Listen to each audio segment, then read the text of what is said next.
Well, some good news. I just got back from Mission Bay, where we celebrated Bayer, a new biotech company that will be opening up its innovation hub in the heart of Mission Bay. This is at the old site where Pfizer's Bioinnovation Biotherapeutics Center was supposed to go, but because of a merger, Pfizer decided not to move forward. And a lot of folks were concerned about that. A lot of folks thought, well, good momentum with new biotech coming into San Francisco, but with Pfizer pulling away, that would really hurt our efforts to recruit and, for that matter, retain a big biotech and life science presence in Mission Bay. But a number of good things have happened since. One was Nectar, that committed to about half the space, and now with Bayer, the other half will be leased up. This is big news in San Francisco. We now have north of 56 biotech companies. When I started a number of years ago, we arguably had one, maybe two. One of the two was really a medical device company, not necessarily a biotech company, but nonetheless, this is taken off to a degree now where we can confidently say that our fate and future in San Francisco will disproportionately, in terms of an economic focus or an economic development focus, be in the biotech, life science, and hopefully increasingly the nanotech space. A number of things have contributed to this happening. One is the Board of Supervisors' support, and I want to credit that support and thank them for their recent support of extending a payroll tax exemption for new biotech companies and their employees in the city for 7.5 years. Michaela Alioto-Pierre helping lead that charge just recently. Second is changing the perception that we want biotech back to its place of birth. Remember, a number of years ago when we had just those one or two biotech companies, most were right on the periphery of San Francisco. We have a large biotech presence throughout the Bay Area, but dominantly on our periphery in South San Francisco, but out of our jurisdiction, Genentech and others. So in order to encourage folks in, it wasn't just creating the incentive on a payroll tax exemption, but also trying to change the perception that biotech matters, that biotech should come back to its place of birth. The other was changing the parking ratios and the parking relationships to these developments. Transit First City, absolutely. The 3rd Street Light Rail, Caltran, all of that in and around the Mission Bay area, which contributes to that Transit First framework, philosophy, and foundation. But there's the reality of people coming in from the South Bay, or for that matter still from the East Bay, that aren't taking BART. They're going to be in their cars, and there was concern about parking. And the last one was permitting. You know, for these new biotech companies to decide to come in, like Bayer today, they want to know that they can actually get the tenant improvements done and actually open up when they tell their investors that they can open up without unnecessary delays. So we put together these public-private transaction teams through the Mayor's Office of Economic and Workforce Development. Todd Rufo and Jed Matz and other members of the team there are doing an outstanding job. So those are what we call the 4 Ps, changing the perception, the parking ratios, permitting issues, and of course payroll tax, that have contributed now very positively to these public-private partnerships that have taken shape, and this framework now where we very, I think, enthusiastically can argue that we're hitting that tipping point. We may not be there yet, but we're getting close, rather, to hitting that tipping point where this thing can really take off. An interesting point that reinforces this is last year, with all the bad economic news, one of the markets in the city, what we call sort of these sub-markets within San Francisco,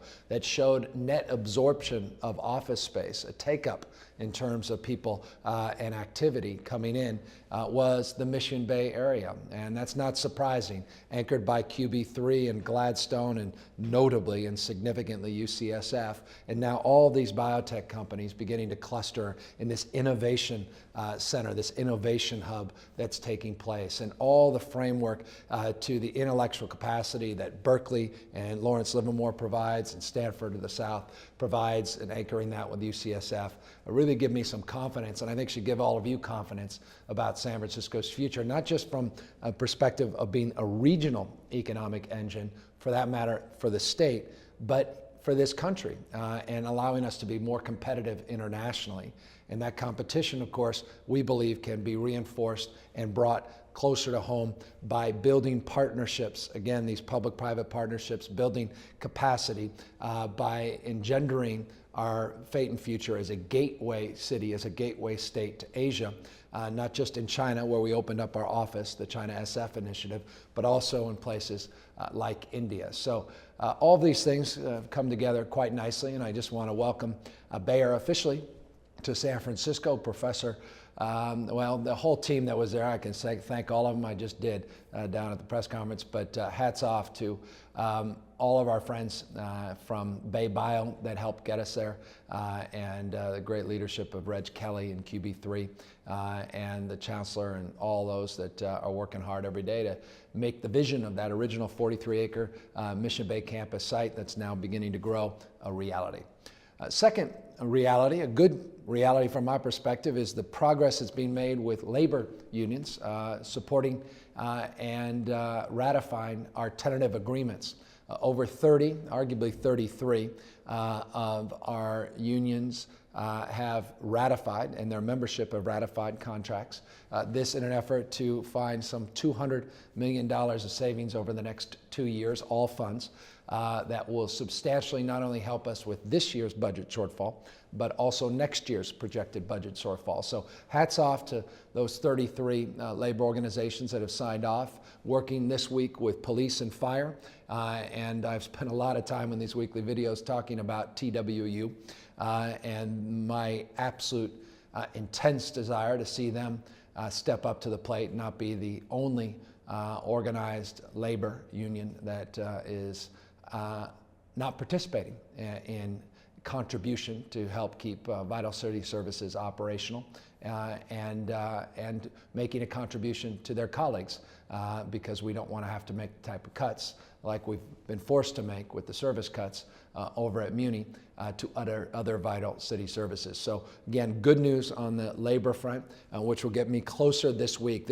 We were about 98% done last week. And over the next few days, this week, we'll get most of our budget information to the controller and then to the printer, and we'll be ready for that June 1st submission to find a balanced budget. So when people ask me, well, what are you going to do to solve the $483 million budget shortfall? That's what it looks to be now, from the 522 to 43.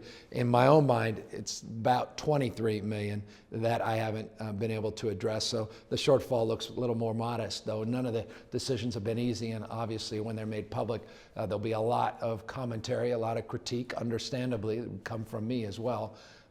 Not just sitting on the sidelines, but will come from me when I present the budget, that there are tough choices that I didn't want to have to make, but in an effort to balance the budget, we're compelled to make constitutionally in the context of our charter, but also these decisions are now being made tougher because of the state budget. And just a very brief word or two about the state budget. The governor was, as every year, comes out for his May 1st revise, what they call the May revise, or it's never the May 1st, but it's the May revise. The purpose of the May revise is to make adjustments based upon macroeconomic conditions in the state and as it relates to the expenditure side. We originally had a $19.9 billion budget shortfall, about $7.7 billion in the current fiscal year, and then $10+ billion in the next fiscal year. The fact is that the deficit was projected now in the May revise down about $19.1 billion, still extraordinary. I'm hardly jumping up and down with the $800 million reduction in that proposed deficit. That being said, this May revise has not been good news for the city and county of San Francisco. We're still assessing. This came late Friday night. I'm now speaking on Monday. We're still assessing the direct impacts locally. But when it comes to child care, when it comes to health care, notably when it comes to welfare, in-home support services, other areas that we have only raised the flag and we've only created, I think, more pressing conditions locally for making some tough choices. That will be, again, analyzed this week, those choices, and submitted again with a balanced budget that hopefully will address some of those state shortfalls, but may not be able to address all of those state shortfalls. So again, without confusing you, we're still analyzing the governor's budget.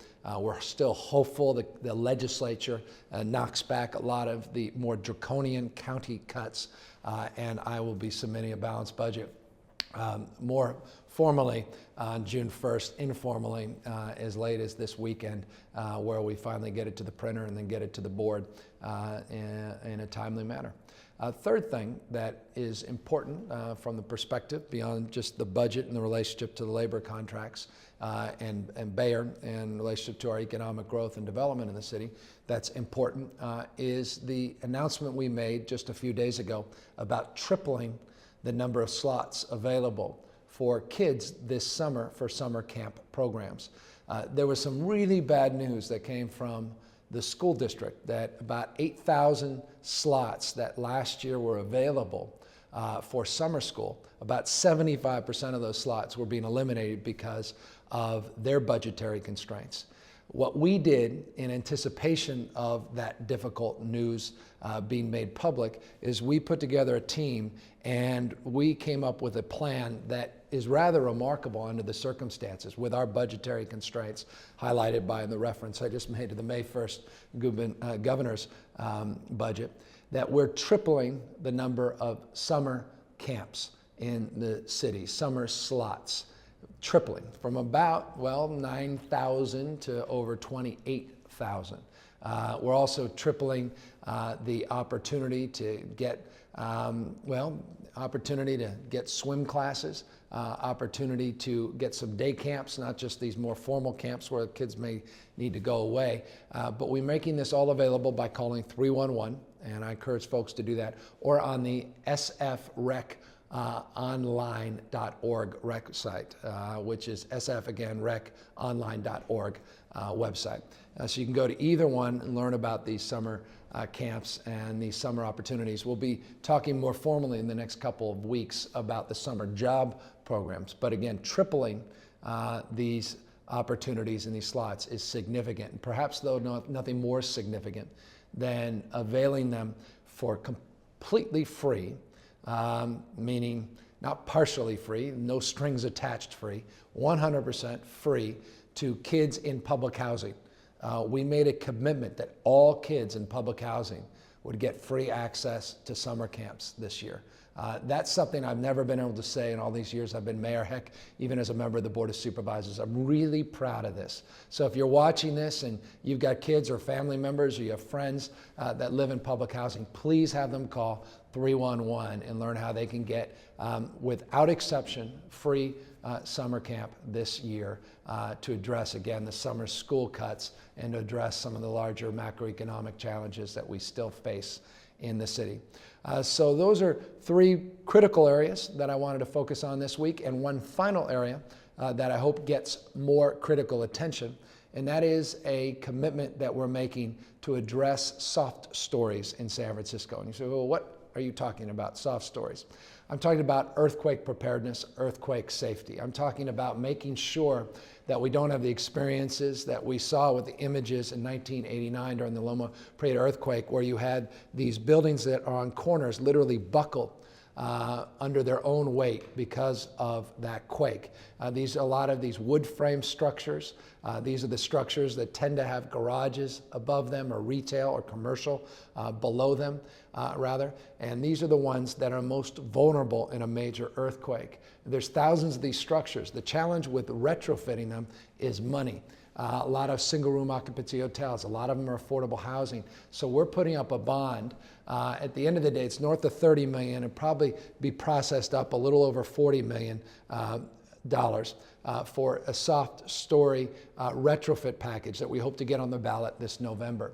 I want to thank David Chu and our Soft Story Task Force and members of the DBI Commission, Department of Building Inspection Commission, for their good work putting together this soft story plan. We think we have a good plan, and we hope the Board of Supervisors will support that plan and move this forward so we can address this critical vulnerability in terms of earthquake safety and earthquake preparedness in San Francisco.